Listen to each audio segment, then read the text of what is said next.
Welcome back, rivals. This is Xonia, and you are in the zone. Coming at you with another top 10 today, we're going to be taking a look at my top 10 sidekicks in UR. First, we'll define exactly what I consider a sidekick to be. Then, the history, the clans, the top 10 guidelines, and then the top 10.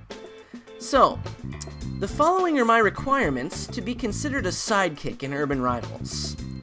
1. It must not have its own card. This eliminates cards like TWLD and Wormhole, who actually came from another card. So they can't still be considered a sidekick if they have their own card. 2. It must be autonomously sentient. So what I mean is, here, it doesn't count if they're Victor's drones, because they're not really sentient. And also, it doesn't count if you talk about Glenn's animals, aka the pelts that Glenn wears. 3. It must have a separate body. So, things like Dr. Ergo's XXII don't count. 4. It must be beneficial, useful, or integral to the base card. So Felin's cats do not count because they don't really mean anything for the card. 5. It must be at least briefly mentioned in the bio, but a name is not necessary. Unfortunately, this means that we can't count things like Puff's lizard, or Janine or Sydney's dogs, because they just aren't mentioned in the bio. And 6. It must be drawn in at least one level of the art. Again, being interested in when the first cards that fit this category came out, it seems that Terry was the first card with a sidekick, being released in October of 2006, followed by Eve and Arno, both in 2007 and 2008. Everything else has been relatively recent in its release. Let's take a look at the breakdown on which clans have the most sidekicks according to my definition. So 17 clans of the 26 have at least one card with a sidekick. There are 41 total cards with sidekicks, but only 39 different sidekicks. Approximately 15 of them are named. And when we look at sidekicks, let's try to keep at least 4 things in mind. 1. The artwork. How cool does the sidekick look? 2. How important is the sidekick to the actual card or the bio of the card? 3. Does the sidekick have a name? After all, nobody cares about the red suits in Star Trek or the stormtroopers without names. So a name is usually important if you want me to care about this sidekick. And 4. How well is the sidekick described? Does it actually seem to have some kind of personality based on the bio or the pictures?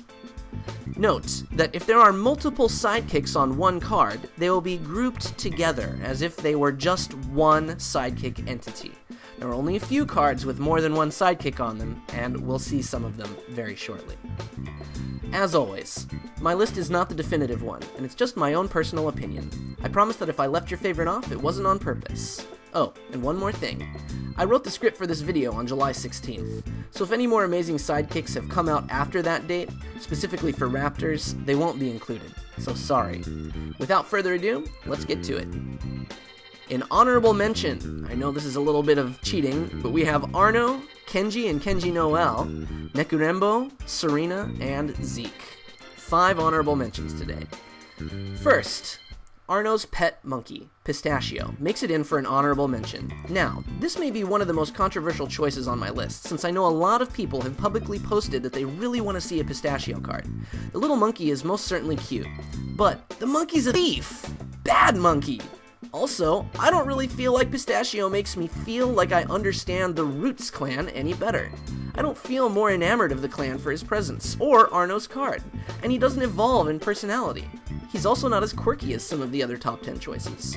So, sorry if I've already broken your heart already. Kenji and Kenji Noel's Mice or Rats are some great sidekicks. Strapping on Santa suits to fly and deliver presents, they are trained mice who help Kenji keep accurate maps of the mines of Ryotspolis.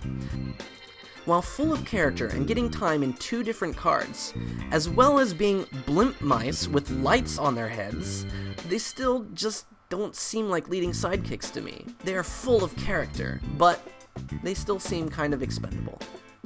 Next, for Nekurembo, King Bakeneko also gets an honorable mention. King Bakeneko is a demon who tried to devour Nekorembo, but then was captured and made into a tool for use by him. He doesn't appear in all of the levels of art, but he definitely has character and a backstory relevant to his card and the powers, which is a very cool idea.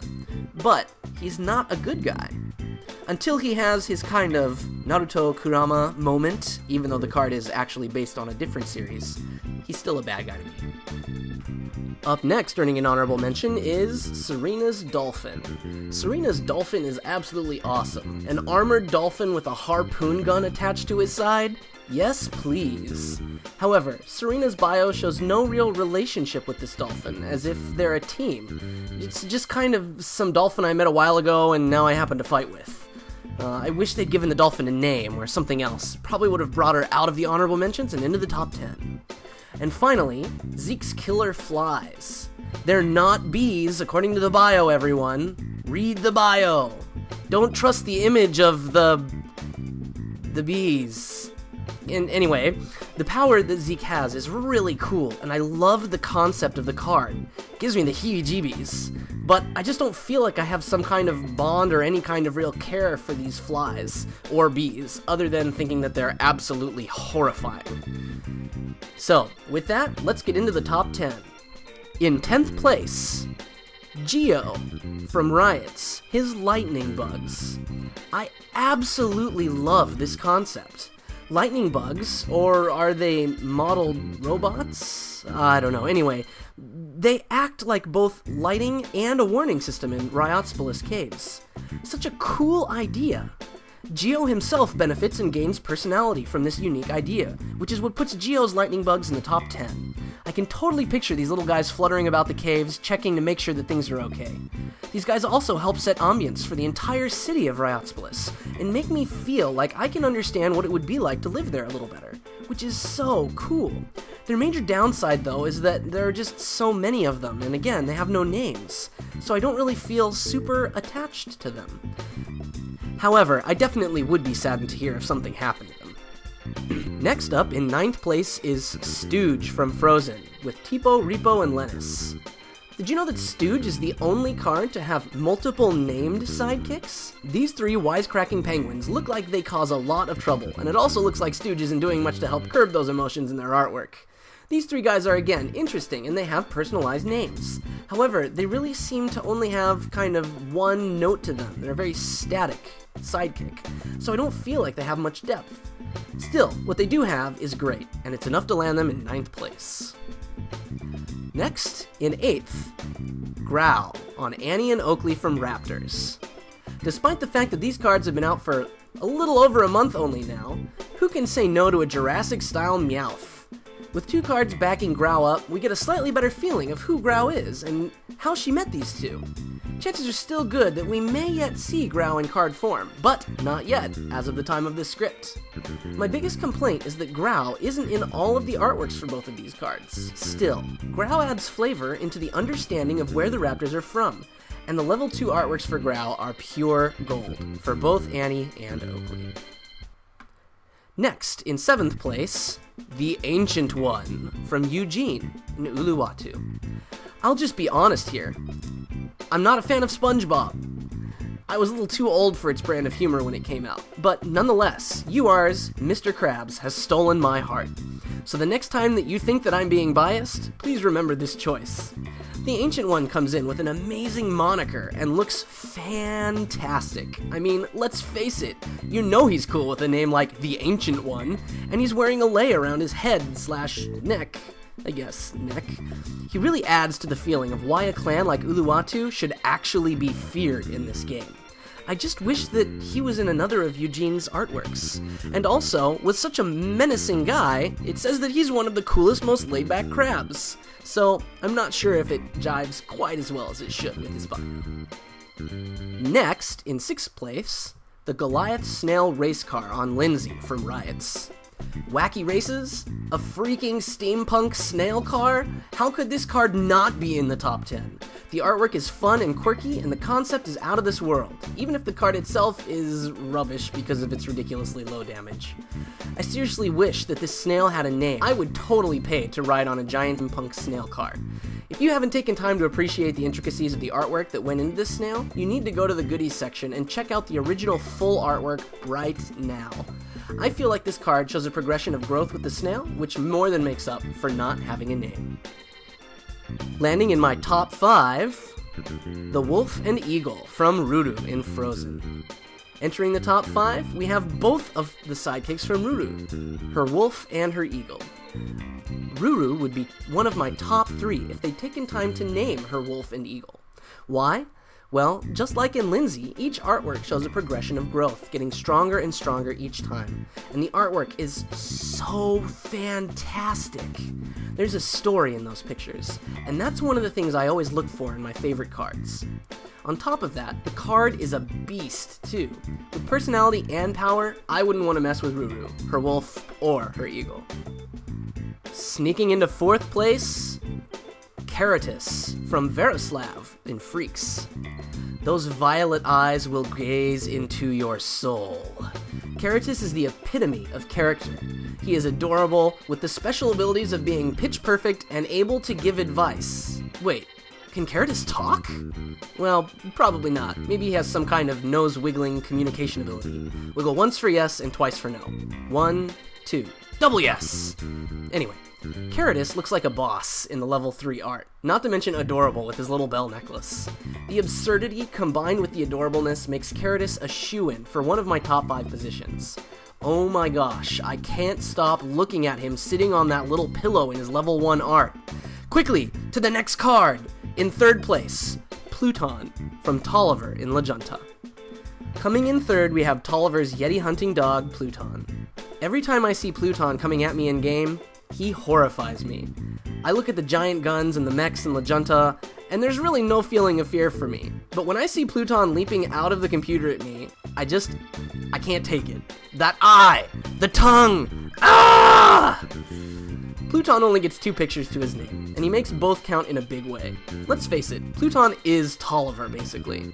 I associate this card more with Pluton than I do Tolliver, and maybe you do too. And that's a top 3 level sidekick to me, because without Pluton, this card wouldn't be what it is today.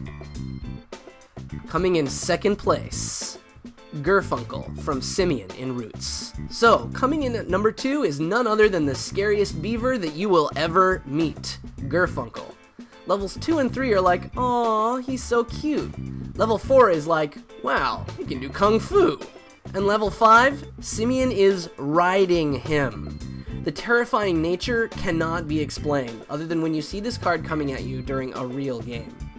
But he's not just scary, he's environmentally friendly. He tries to help maintain the humidity of the environment. I guess that means he goes out and buys air filters or something? Anyway, and he chases off poachers. Seriously, rank these in your head. Which is scarier, a guard dog or a giant kung fu beaver? No question in my mind. And finally, my number 1 sidekick goes to, maybe you guessed it already, Beluga from Aaron and Frozen. For those who know me, I suppose this wasn't a huge surprise. I love Aaron, and Beluga is a huge part of why. Beluga has character, growth, and basically is Aaron. Sometimes I even forget that the card is about the miniature man with the bow on top of Beluga. Golden Compass reference? Awesome. Beluga has everything you could ever want in a sidekick. And that's why Beluga comes in at number 1 for my top 10 sidekicks. Well, this concludes my top 10 sidekicks. I hope you enjoyed it. If you liked this video, then feel free to like it, favorite it, and share it. Don't forget to leave a comment below, and while you're there, let me know what you thought of my top 10. Feel free to leave your own top 10 in the comments too. Who's your favorite sidekick? And of course, don't forget to subscribe for more of my Urban Rivals videos. This is Xonia, and you've been in the zone.